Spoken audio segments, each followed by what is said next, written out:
मनोबुद्धि अहंकार चित्तानि नाहम् न च श्रोत्रजिह्वे न च घ्राणनेत्रे न च व्योमभूमिर्न तेजो न वायु चिदानन्दरूप शिवोऽहं शिवोऽहम्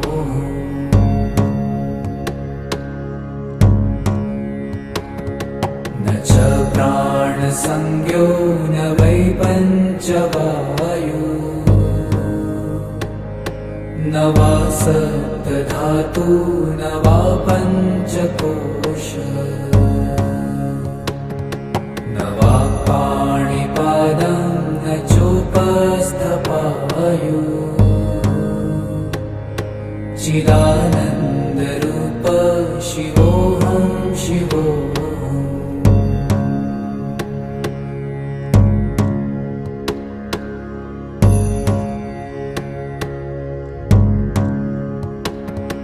न मे द्वेषरागौ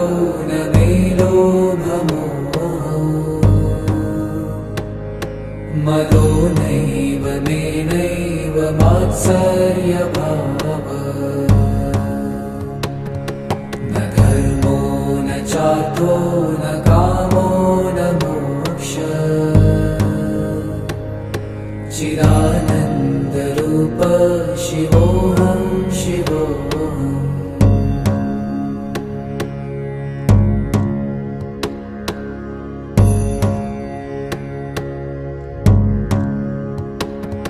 न पुण्यं न पापं न सौख्यं न दुःखम्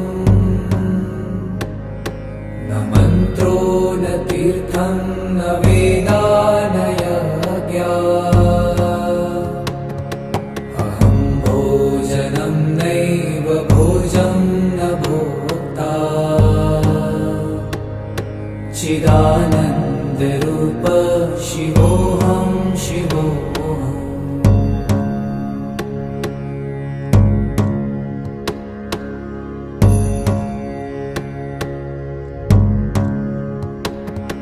न मृत्युर्न शङ्का न मे जातिभेद पिता नैव मे नैव माता न जन्म न बन्धुर्न मित्रं गुरुर्नैव शिष्यम् चिदानन्दरूप शिवोऽहं शिवोऽहम्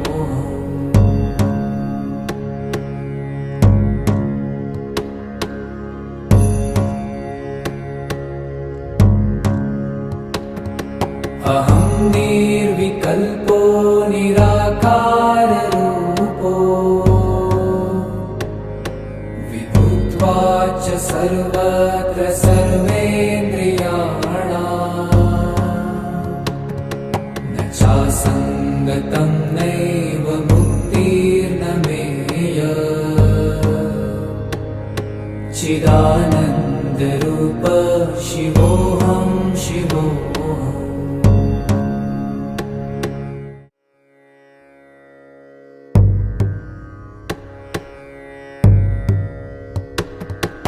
मनोबुद्धि अहंकार चित्तानि नाहम्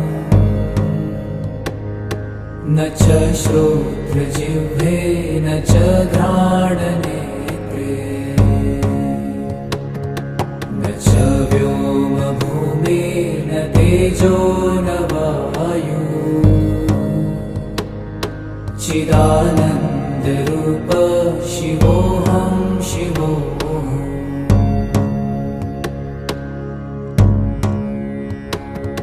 न च प्राणसंज्ञो न वै पञ्चवायु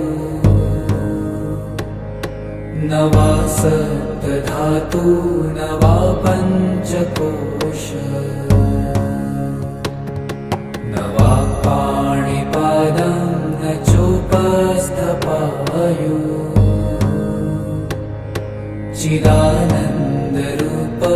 शिवोऽहं शिवोऽहम्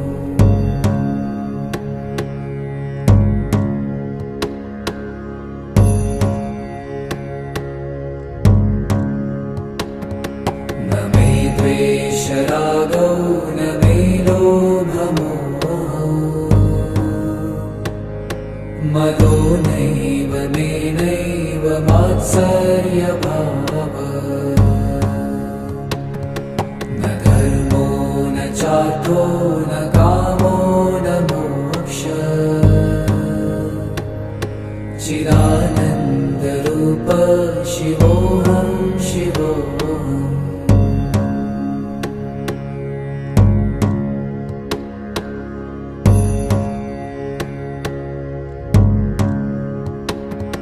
न पुण्यं न पापं न सौख्यं न दुःखम् न मन्त्रो न तीर्थं न वेदा न यज्ञः अहं भोजनं नैव भोजं न भोक्ता चिदानन्दरूप शिवोऽहं शिवोऽहम्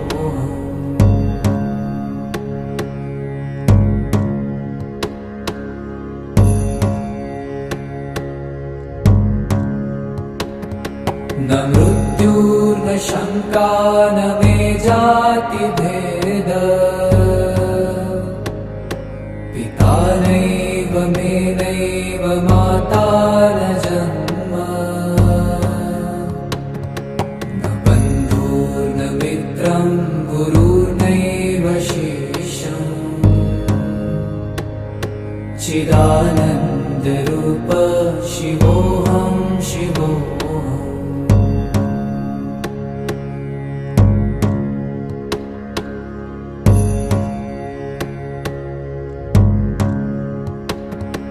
अहं निर्विकल्पो निराकाररूपो विभूत्वाच सर्वत्र सर्वेन्द्रियाणाम् न चासङ्गतं नैव मुक्तिर्न मेयः चिदानन्दरूप शिवोऽहं शिवोऽहम्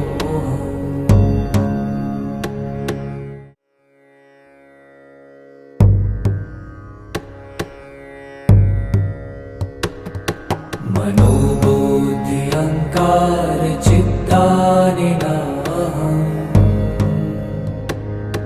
न च श्रोत्रजिह्वे न च घ्राणनेत्रे न च व्योमभूमिर्न तेजो न वायु चिदानन्दरूप शिवोऽहं शिवोऽहम्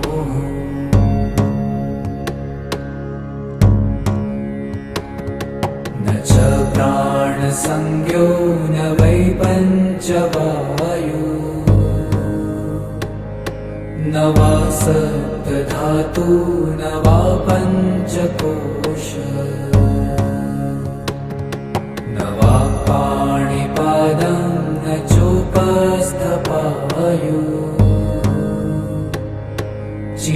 चिदानन्दरूप शिवोऽहं शिवोऽहम्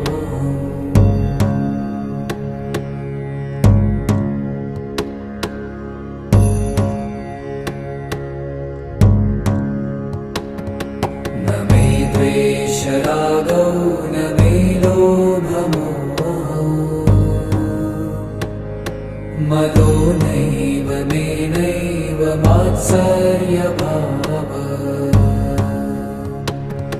न धर्मो न चार्थो न कामो न मोक्षः चिदानन्दरूप शिवोऽहं शिवोऽहम्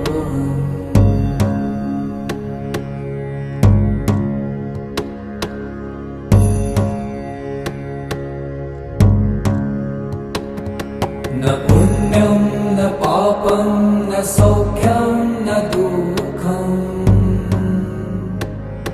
न मन्त्रो न तीर्थं न वेदा न यज्ञः अहं भोजनं नैव भोजं न भोक्ता चिदानन्दरूप चिदानन्दरूप शिवोऽहं शिवोऽहम्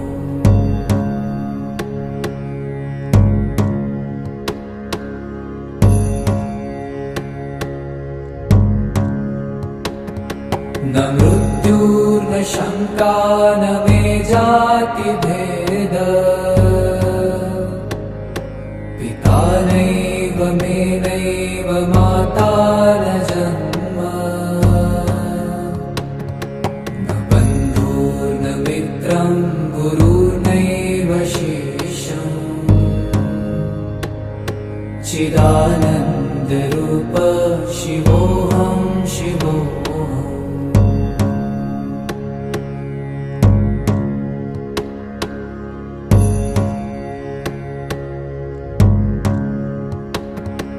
अहं निर्विकल्पो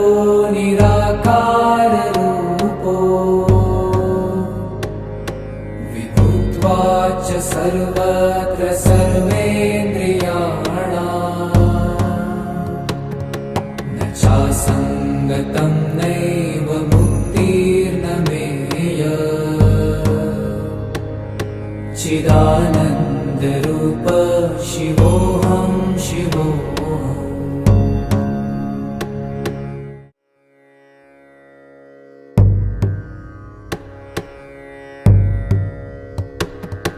मनोबुद्धि अहङ्कार चित्तानि नाहम् न च श्रोत्रजिह्वे न च घ्राणनेत्रे न च व्योमभूमिर्न तेजो न वायु चिदानन्दरूप शिवोऽहं शिवोऽहम्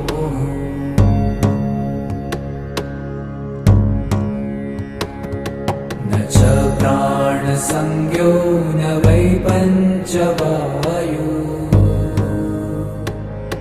न वा सप्तधातु न वा पञ्चकोश न वा पाणिपादं न चोपस्थपायु चिदानन्दरूप शिवोऽहं शिवोऽहम्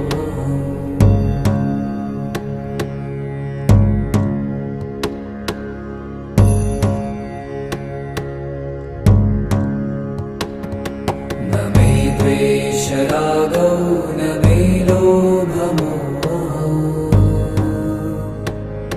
मदो नैव मे नैव मात्सर्यभावः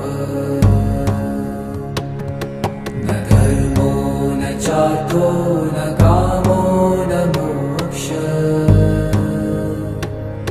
चिदानन्दरूप शिवोऽहं शिवोऽहम्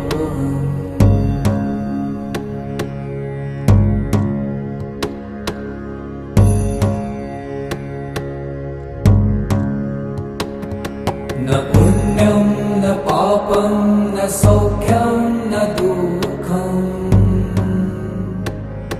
न मन्त्रो न तीर्थं न वेदा न यज्ञः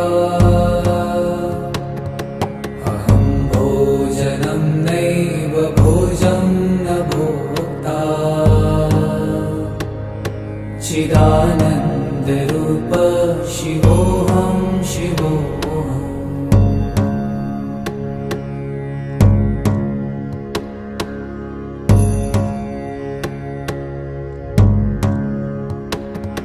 न मृत्युर्न शङ्का न मे जातिभेद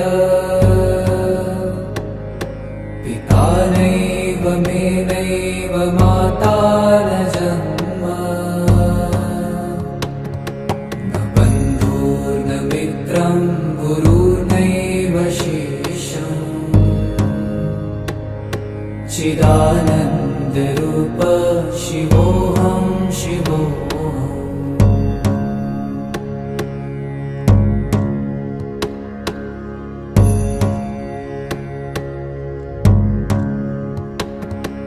अहं निर्विकल्पो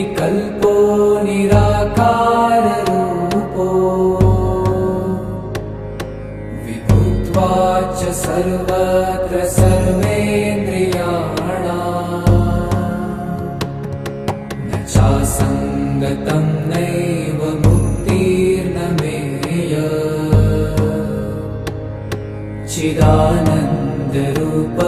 शिवोऽहं शिवोऽहम्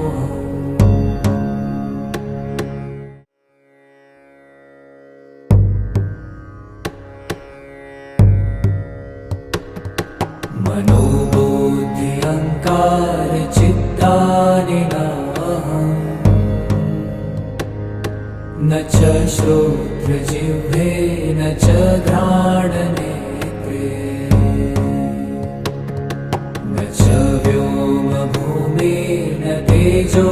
न वायु चिदानन्दरूप शिवोऽहं शिवोऽहम्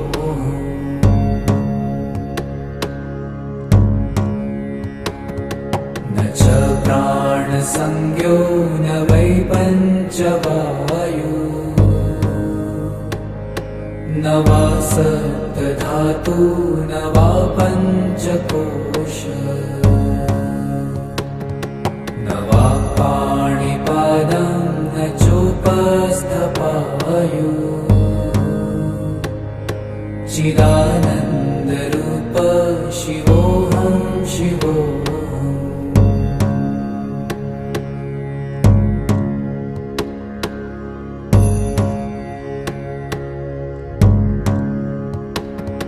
न मे द्वेषरागौ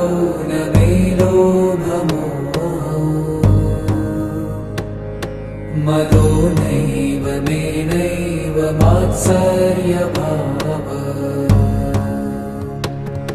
न धर्मो न चार्थो न कामो न मोक्षः चिदानन्दरूप शिवोऽहं शिवोऽहम्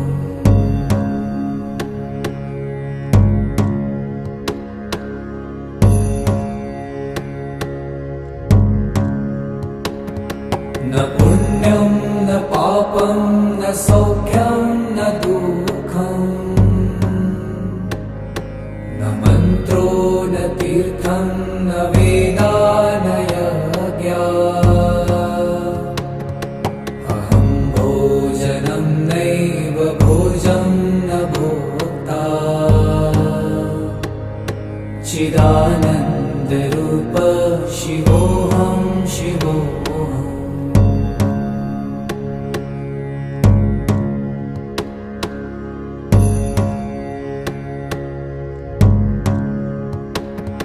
न मृत्युर्न शङ्का न मे जातिभेद पिता नैव मे नैव माता न जन्म न बन्धुर्न मित्रं गुरुर्नैव शिष्यम् चिदानन्दरूप शिवोऽहं शिवोऽहम्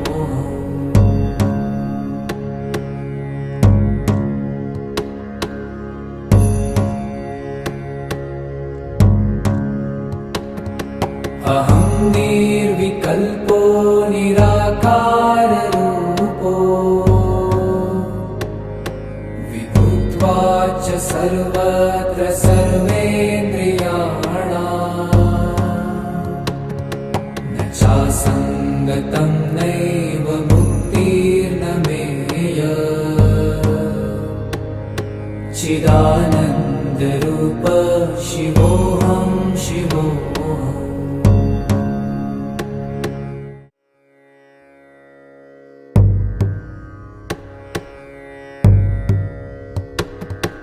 मनोबुद्धि अहङ्कार चित्तानि नाहम्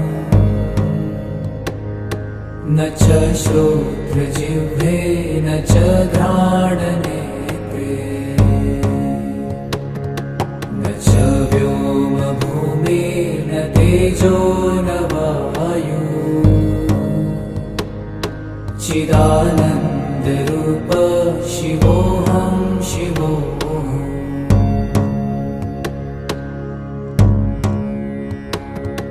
न च प्राणसंज्ञो न वै पञ्चवायु न न वा सप्तधातु न वा पञ्चकोश न वा पाणिपादं न चोपस्थपायु चिदानन्दरूप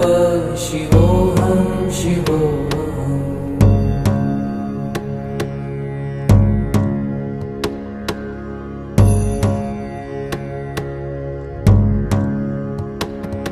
न मे द्वेषरागौ न मे लोभमोहौ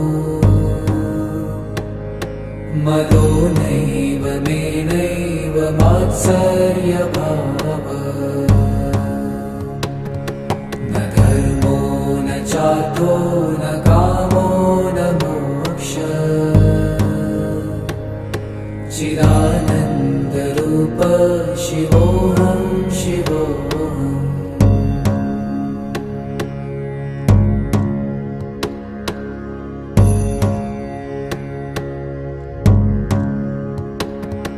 न पुण्यं न पापं न सौख्यं न दुःखम् न मन्त्रो न तीर्थं न वेदा न यज्ञः अहं भोजनं नैव भोजं न भोक्ता चिदानन्दरूप शिवोऽहं शिवोऽहम्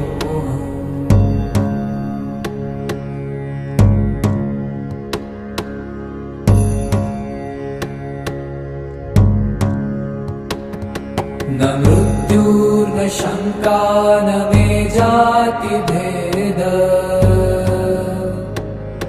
पिता नैव मे नैव माता न जन्म न बन्धुर्न मित्रं गुरुर्नैव शिष्यम् चिदानन्दरूप शिवोऽहं शिवोऽहम्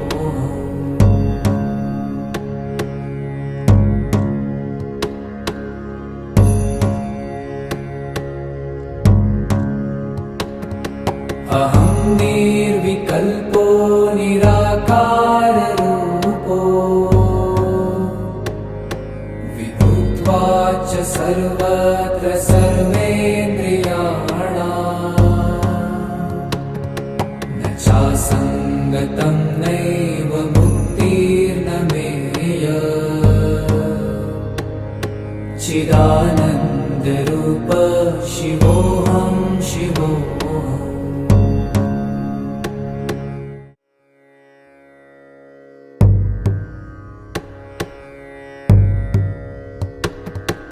मनोबुद्धि अहङ्कार चित्तानि नाहम् न च श्रोत्रजिह्वे न च घ्राणनेत्रे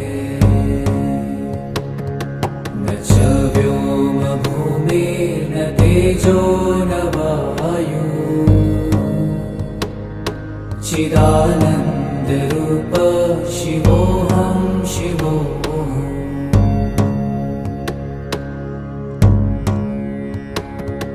न च प्राणसंज्ञो न वै पञ्चवायु न वा सप्तधातु न वा पञ्चकोश न वा पाणिपादं न चोपस्थपायु चिदानन्दरूप शिवोऽहं शिवोऽहम्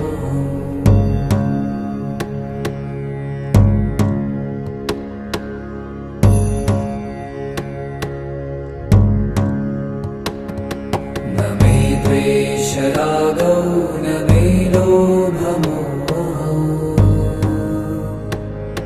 मदो नैव मे नैव मात्सर्यभावः न धर्मो न चार्थो न कामो न मोक्षः चिदानन्दरूप शिवोऽहं शिवोऽहम्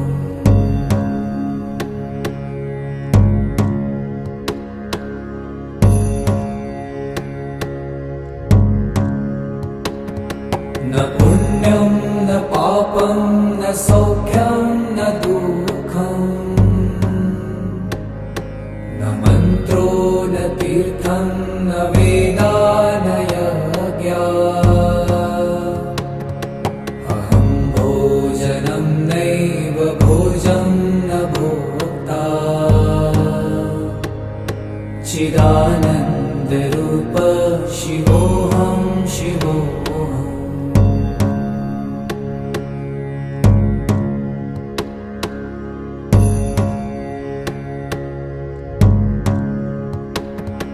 न मृत्युर्न शङ्का न मे जातिभेद पिता नैव मे नैव माता न जन्म न बन्धुर्न मित्रं गुरुर्नैव शिष्यम् चिदानन्दरूप शिवोऽहं शिवोऽहम्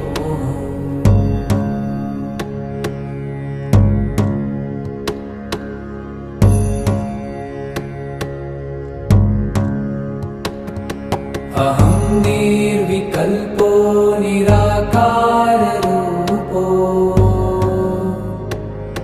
विभुत्वा च सर्वत्र सर्वेन्द्रियाणाम्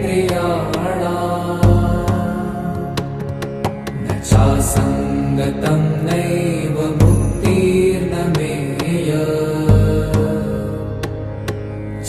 चिदानन्दरूप शिवोऽहं शिवोऽहम्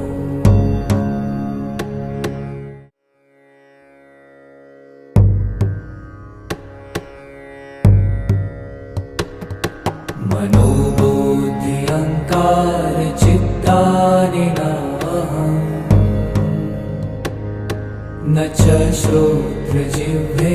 न च घ्राणनेत्रे न च व्योमभूमिर्न तेजो न वायु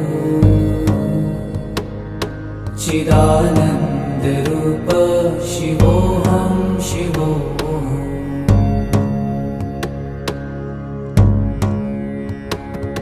न च प्राणसंज्ञो न वै पञ्चवायु न वा सप्तधातु न वा पञ्चकोश न वा पाणिपादं न चोपस्थपायु चिदानन्दरूप शिवोऽहं शिवोऽहम्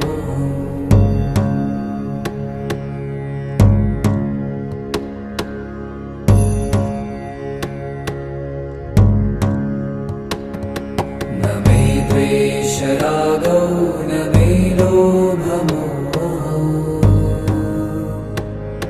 मदो नैव मे नैव मात्सर्यभावः न धर्मो न चार्थो न कामो न मोक्षः चिदानन्दरूप शिवोऽहं शिवोऽहम्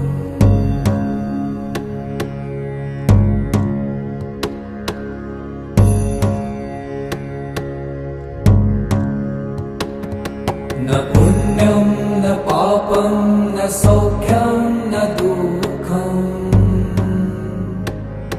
न मन्त्रो न तीर्थं न वेदा न यज्ञा अहं भोजनं नैव भोजं न भोक्ता चिदानन्दरूप शिवोऽहं शिवोऽहम्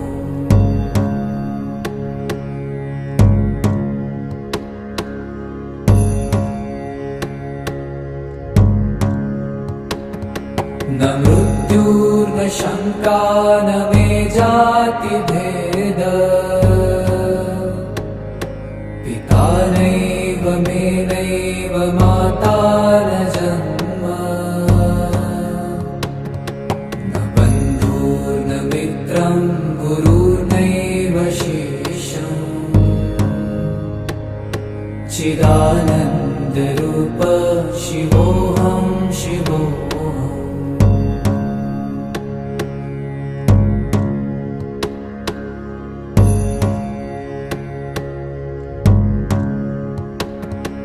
अहं निर्विकल्पो निराकाररूपो विभूत्वाच सर्वत्र सर्वेन्द्रियाणाम् न चासङ्गतं नैव मुक्तिर्न मेय चिदानन्दरूप शिवोऽहं शिवोऽहम्।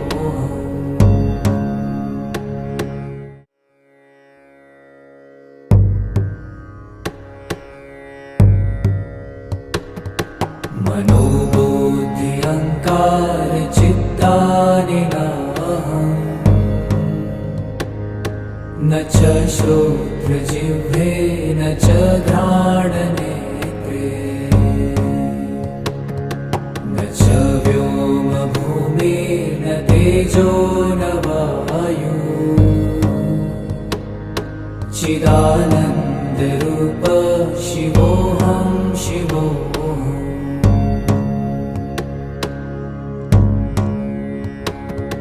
न च प्राणसंज्ञो न वै पञ्चवायु न वा सप्तधातु न वा पञ्चकोश न वा पाणिपादं न चोपस्थपायु चिदानन्दरूप शिवोऽहं शिवोऽहम्।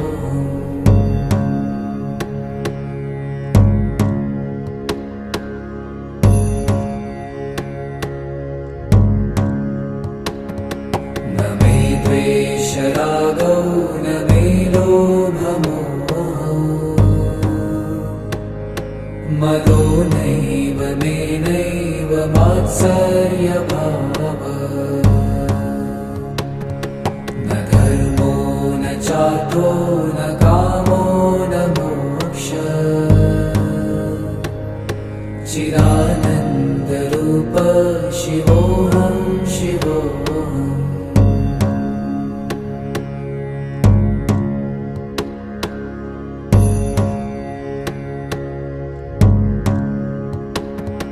न पुण्यं न पापं न सौख्यं न दुःखम् न मन्त्रो न तीर्थं न वेदा न यज्ञा अहं भोजनं नैव भोजं न भोक्ता चिदानन्दरूप शिवोऽहं शिवोऽहम्।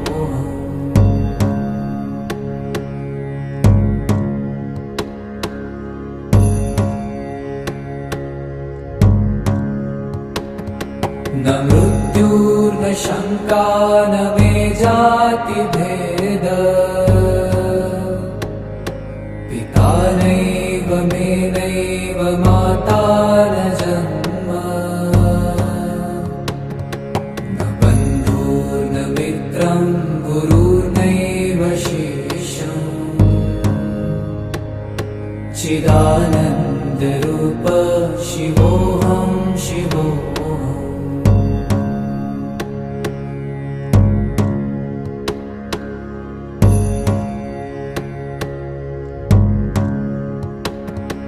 अहं निर्विकल्पो निराकाररूपो विभूत्वाच सर्वत्र सर्वेन्द्रियाणाम् न चासङ्गतं नैव मुक्तिर्न मेय चिदानन्दरूप शिवोऽहं शिवोऽहम्।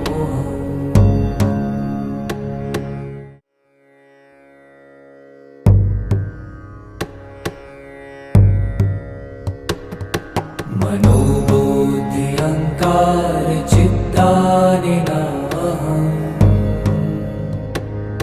न न च श्रोत्रजिह्वे न च घ्राणनेत्रे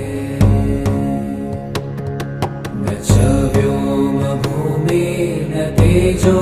न वायु चिदानन्दरूप शिवोऽहं शिवोऽहम्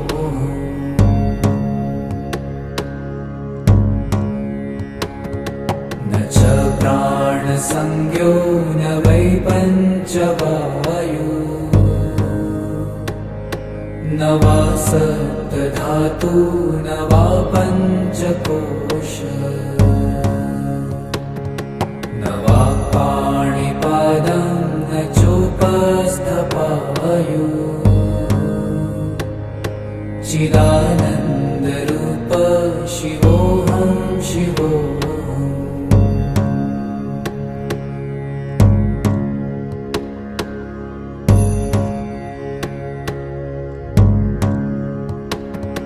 न मे द्वेषरागौ न मे लोभमोहौ मदो नैव मे नैव मात्सर्यभावः न धर्मो न चार्थो न कामो न मोक्षः चिदानन्दरूप शिवोऽहं शिवोऽहम्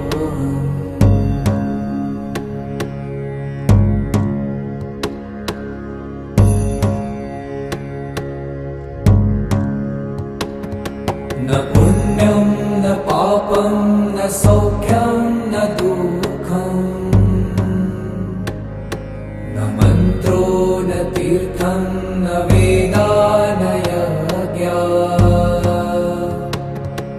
अहं भोजनं नैव भोजं न भोक्ता चिदानन्दरूप शिवोऽहं शिवोऽहम्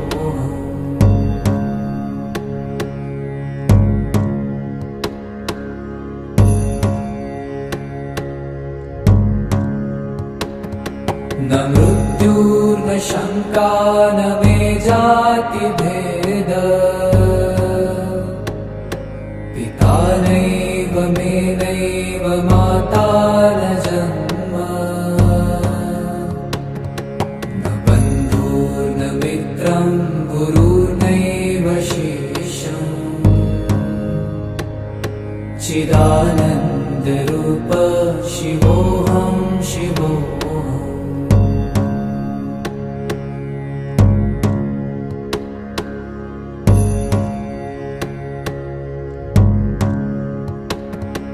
अहं निर्विकल्पो निराकाररूपो विभुत्वाच्च सर्वत्र सर्वेन्द्रियाणाम् न चासङ्गतं नैव मुक्तिर्न मेय चिदानन्दरूप शिवोऽहं शिवोऽहम्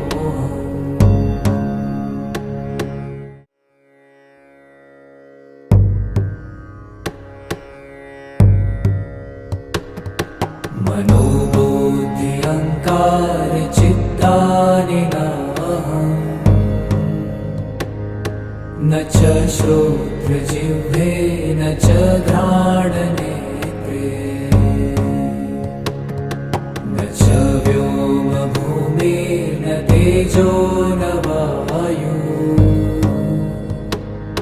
चिदानन्दरूप शिवोऽहं शिवोऽहम्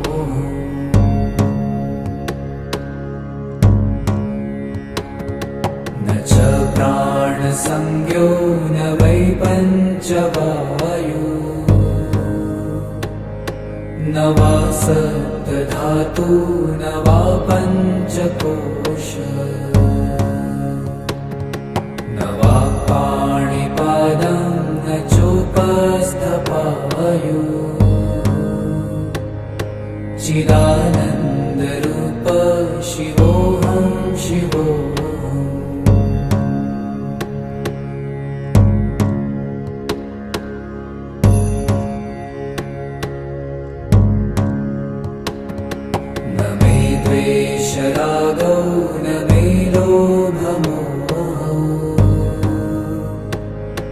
मदो नैव मे नैव मात्सर्यभावः न धर्मो न चार्थो न कामो न मोक्षः चिदानन्दरूप शिवोऽहं शिवोऽहम्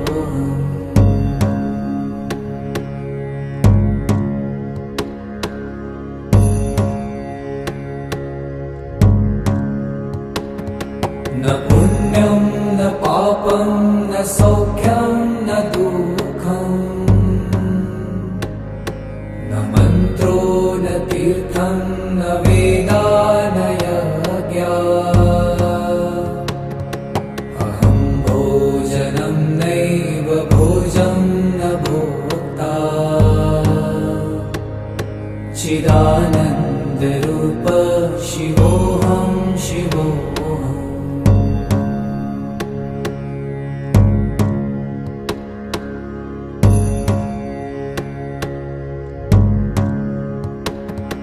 न मृत्युर्न शङ्का न मे जातिभेद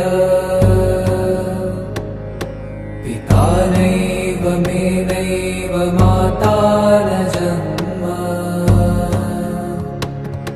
न बन्धुर्न मित्रं गुरुर्नैव शिष्यम् चिदानन्दरूप शिवोऽहं शिवोऽहम्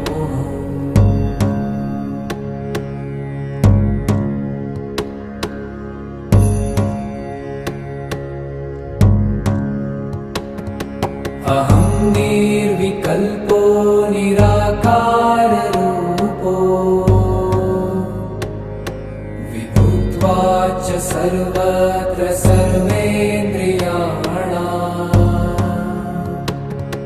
न चासङ्गतं नैव मुक्तिर्न मेय चिदानन्दरूप शिवोऽहं शिवोऽहम्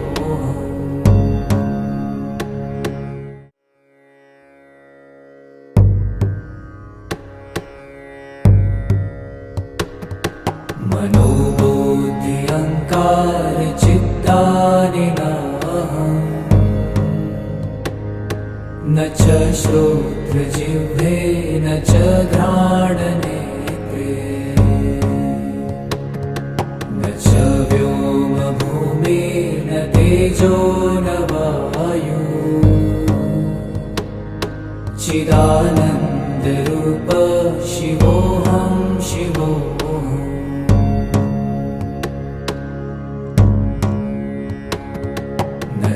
प्राणसंज्ञो न वै पञ्चवायु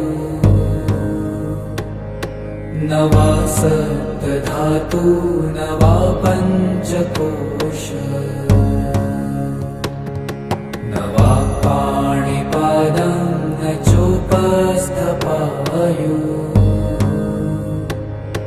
चिदानन्दरूप शिवोऽहं शिवोऽहम्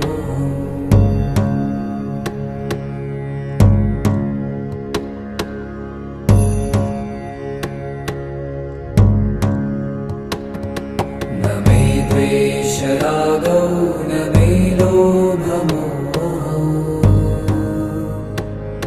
मदो नैव मे नैव मात्सर्यभावः न धर्मो न चार्थो न कामो न मोक्षः चिदानन्दरूप शिवोऽहं शिवोऽहम्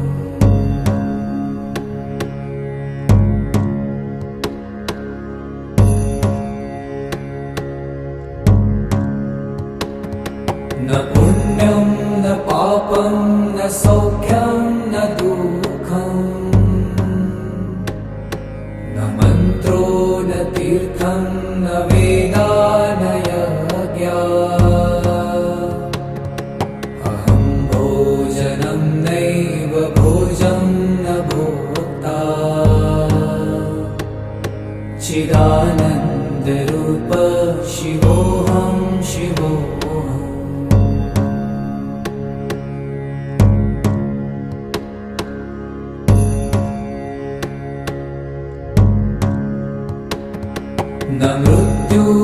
शङ्का न मे जातिभेद पिता नैव मे नैव माता न जन्म न बन्धुर्न मित्रं गुरुर्नैव शिष्यम् चिदानन्दरूप शिवोऽहं शिवोऽहम्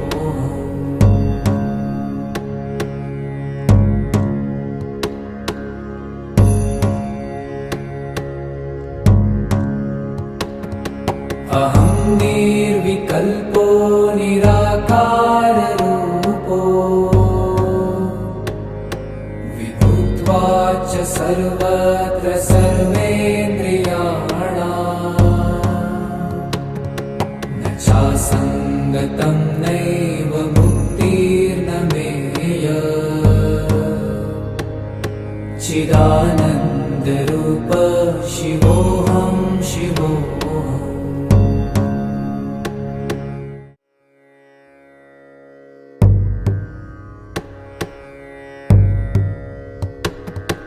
मनोबुद्धि अहङ्कार चित्तानि नाहम्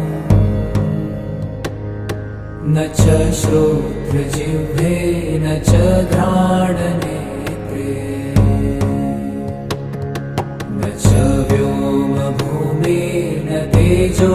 न वायु चिदानन्दरूप शिवोऽहं शिवोऽहम्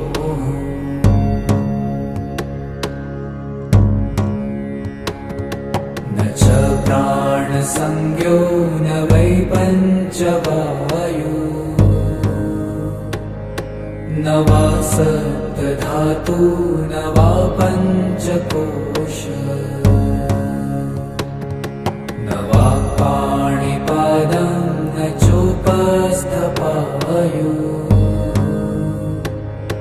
चिदानन्दरूप शिवोऽहं शिवोऽहम्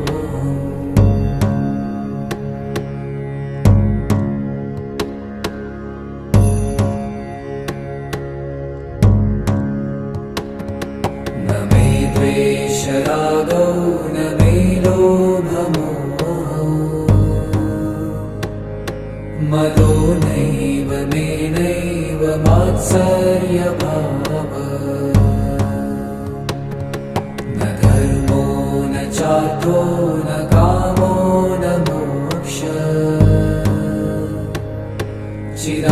चिदानन्दरूप शिवोऽहं शिवोऽहम्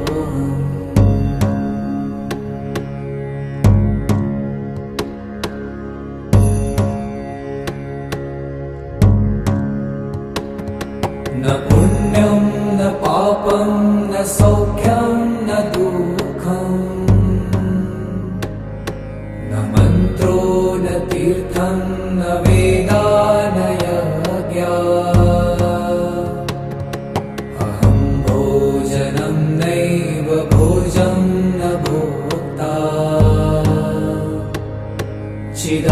चिदानन्दरूप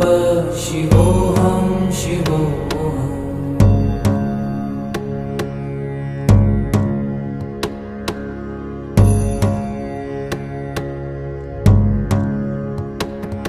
न मृत्युर्न शङ्का न मे जातिभेद पिता नैव मे नैव माता न जन्म न बन्धुर्न मित्रं गुरुर्नैव शिष्यम् चिदानन्दरूप शिवोऽहं शिवोऽहम्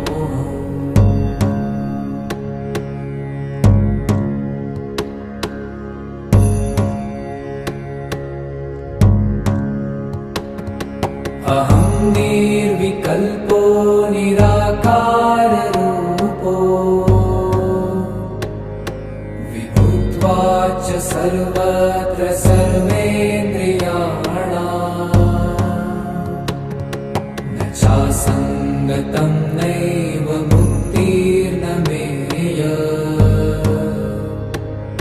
चिदानन्द चिदानन्दरूप शिवोऽहं शिवोऽहम्।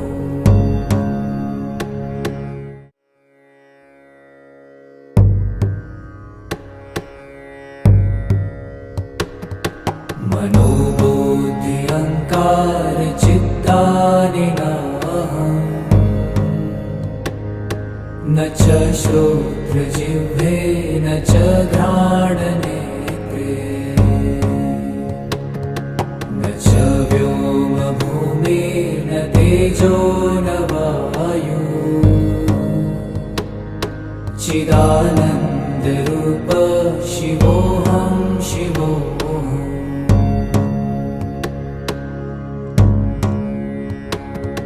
न च प्राणसंज्ञो न वै पञ्चवायु न वा सप्तधातु न वा पञ्चकोश न वा पाणिपादं न चोपस्थपायु चिदानन्दरूप शिवोऽहं शिवोऽहम्।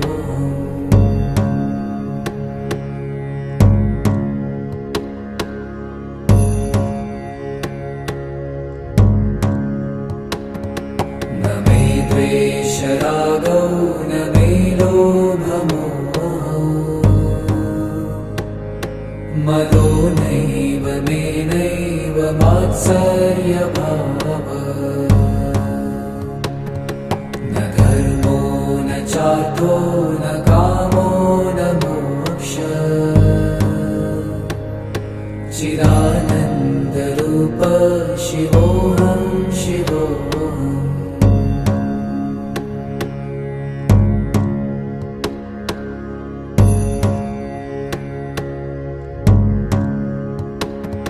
न पुण्यं न पापं न सौख्यं न दुःखम् न मन्त्रो न तीर्थं न वेदा न यज्ञः अहं भोजनं नैव भोजं न भोक्ता चिदानन्दरूप शिवोऽहं शिवोऽहम्।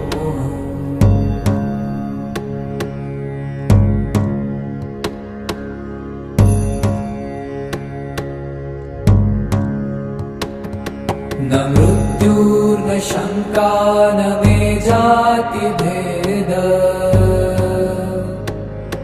पिता नैव मे नैव माता न जन्म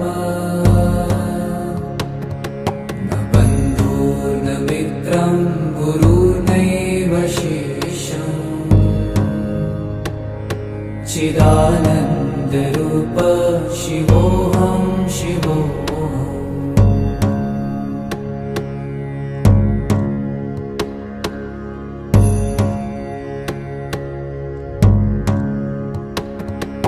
अहं निर्विकल्पो निराकाररूपो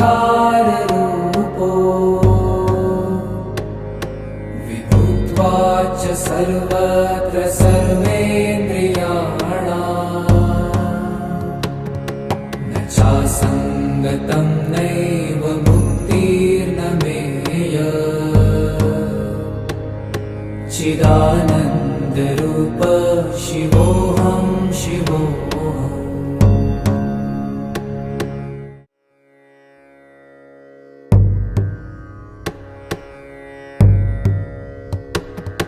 मनोबुद्धि अहङ्कार चित्तानि नाहम्।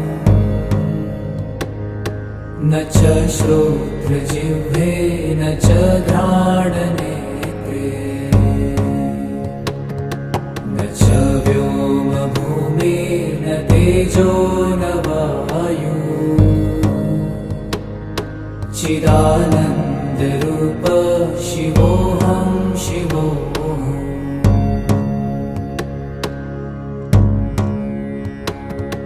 न च प्राणसंज्ञो न वै पञ्चवायु न वा सप्तधातु न वा पञ्चकोश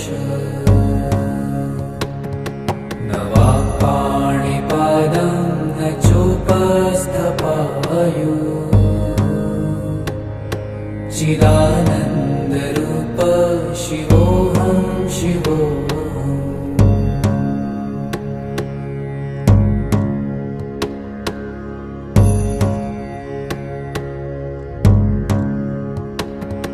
न मे द्वेषरागौ न मे लोभमोहौ मदो नैव मे नैव मात्सर्यभावः न धर्मो न चार्थो न कामो न मोक्षः चिदानन्दरूप शिवोऽहं शिवोऽहम्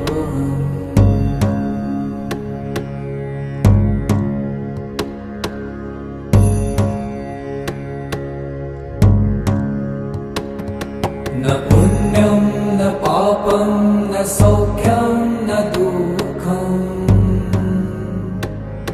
न मन्त्रो न तीर्थं न वेदा न यज्ञा अहं भोजनं नैव भोजं न भोक्ता चिदानन्दरूप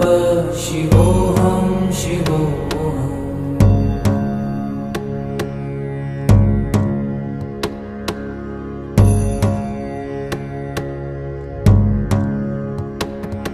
न मृत्युर्न शङ्का न मे जातिभेद पिता नैव मे नैव माता न जन्म न बन्धुर्न मित्रं गुरुर्नैव शिष्यम् चिदानन्दरूप शिवोऽहं शिवोऽहम्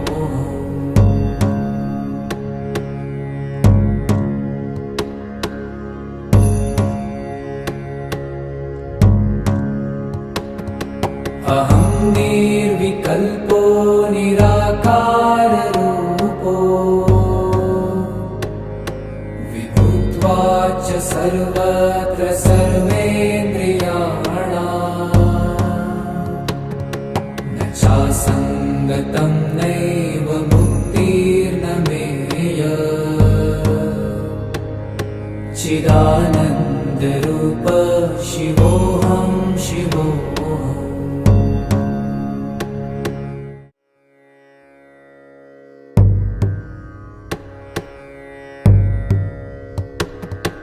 मनोबुद्धि अहङ्कार चित्तानि नाहम् न च श्रोत्रजिह्वे न च घ्राणनेत्रे न च व्योमभूमिर्न तेजो न वायु चिदानन्दरूप शिवोऽहं शिवोऽहम्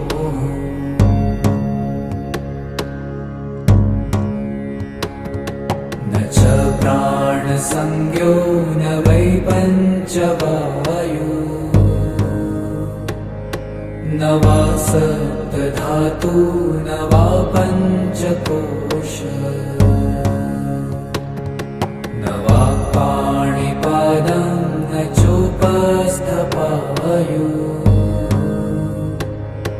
चिदानन्दरूप शिवोऽहं शिवोऽहम्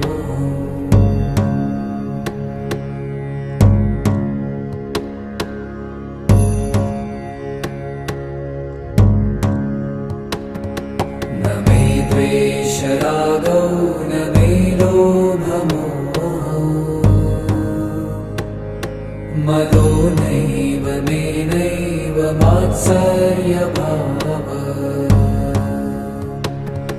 न धर्मो न चार्थो न कामो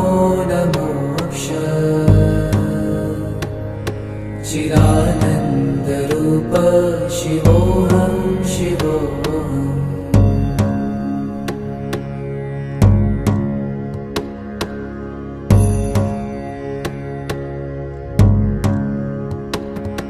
न पुण्यं न पापं न न सौख्यं न दुःखम्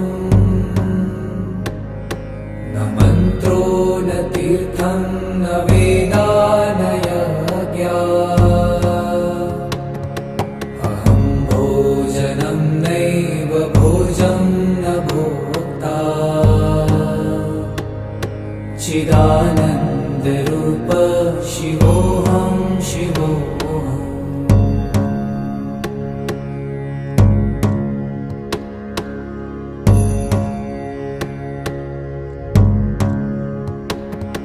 न मृत्युर्न शङ्का न मे जातिभेद पिता नैव मे नैव माता न जन्म न बन्धुर्न मित्रं गुरुर्नैव शिष्यम् चिदानन्दरूप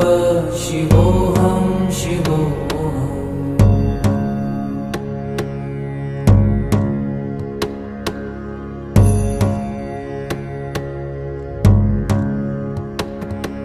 अहं निर्विकल्पो निराकाररूपो विभूत्वाच सर्वत्र सर्वेन्द्रियाणाम् न चासङ्गतं नैव मुक्तिर्न मेय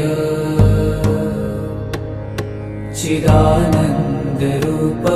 शिवोऽहं शिवोऽहम्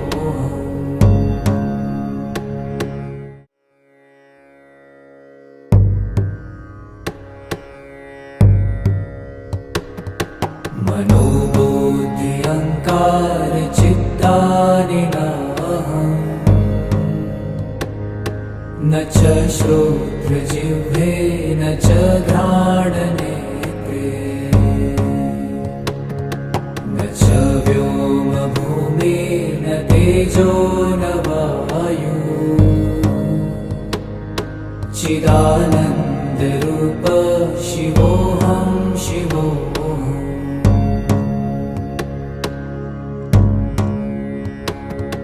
न च प्राणसंज्ञो न वै पञ्चवायु न वा सप्तधातु न वा पञ्चकोश